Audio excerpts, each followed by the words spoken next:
Long ago, deep in the heart of the forest, there was a village called Ukombe. It was a village of farmers, hunters, and traders, where the people lived in harmony with the land. But there was one rule that no one dared to break. Do not touch the web of the black spider. The black spider was no ordinary creature. It was said to be as old as the trees, as cunning as the wind, and as hungry as the night. Its web stretched between the ancient baobabs at the edge of the village, a glistening trap that never gathered dust. The elders warned the children. If you touch the web, the spider will know your name. If the spider knows your name, it will call you in the dark. And if you answer, you will never return. For many years, the people of Ukombe obeyed. They walked far around the web, never whispering near it, never even looking at it for too long. But one man, greedy and impatient, refused to listen. Kamau was a hunter, but he was not satisfied with what he had. While other men caught enough to feed their families, Kamau always wanted more meat, more wealth, more power. He believed the elders' warnings were nothing but foolish stories meant to keep people afraid. One evening, as he returned from a hunt, he saw the web of the black spider stretching between two great trees. A fat antelope lay trapped in its silky strands, struggling weakly. Kamau's eyes gleamed. This is a gift, he thought. Why should I let a spider have what belongs to me? He ignored the warnings of his ancestors. He ignored the whispering wind in the trees. He stepped forward and drove his knife through the antelope's throat, cutting the web as he pulled it free. The moment he did, the forest went silent. No birds. No insects. Not even the wind. Kamau felt something move above him, but when he looked up, there was nothing there. He shook off his fear and carried the antelope home. That night, as he sat by the fire, eating the stolen meat, he heard something outside his hut. A whisper. It called his name. Kamau. Kamau froze. The voice was soft, barely more than a breath against the wind, but it spoke his name clearly. Kamau. He turned toward the door of his hut. The fire flickered, casting long shadows along the walls. He swallowed hard. Who's there? He called. Silence.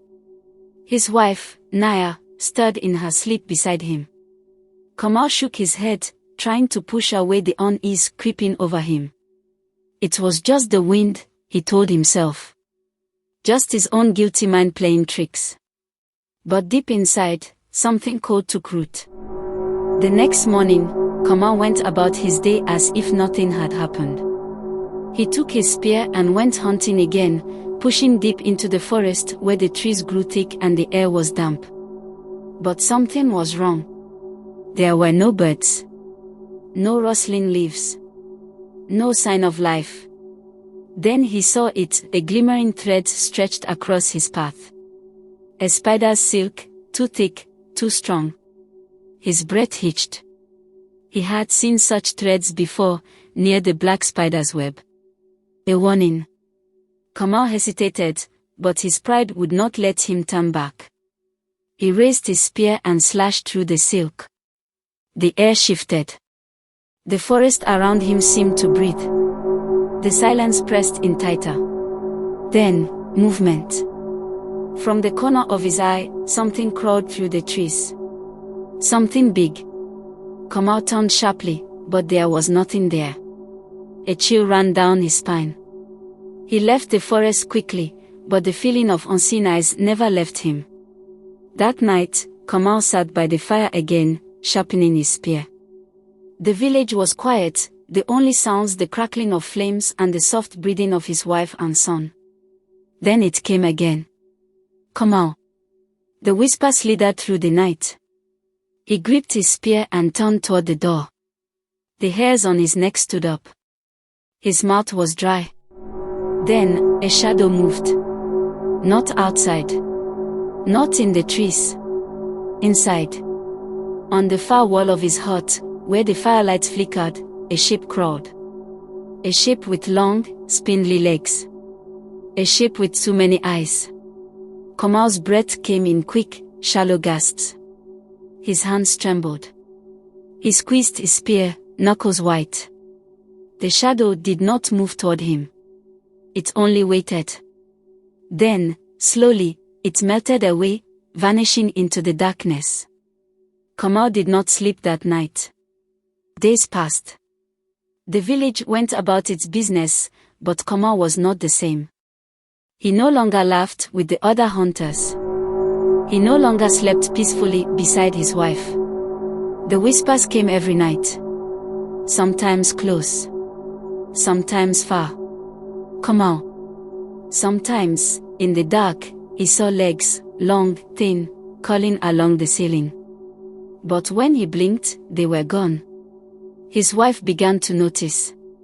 Kamau, Naya said one morning, touching his arm. You are not yourself. You do not eat. You do not sleep. What is haunting you? Kamau wanted to tell her.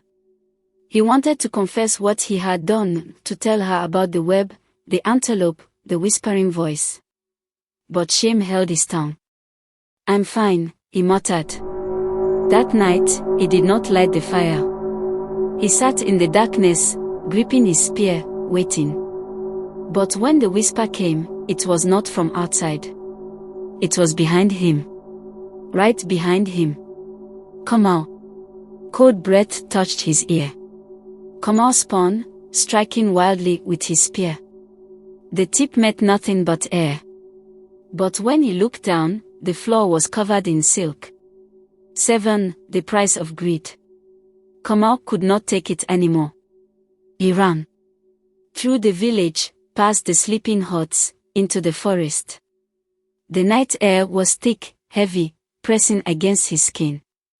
He did not stop until he reached the place where he had first caught the black spider's web. There, he dropped to his knees. Please, he shouted into the darkness. Forgive me.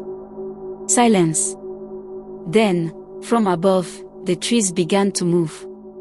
Not with the wind. With something else. A shape lowered itself from the branches, descending slowly, deliberately. 8 legs. A body black as midnight.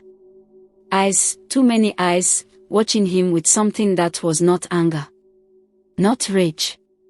Something worse. Hunger. Kamau tried to run, but the web was already beneath his feet. Sticky, clinging, pulling him down. No, he gasped, struggling, but it was no use. The spider moved closer. You took from me, it whispered. Now I will take from you. Kamau screamed.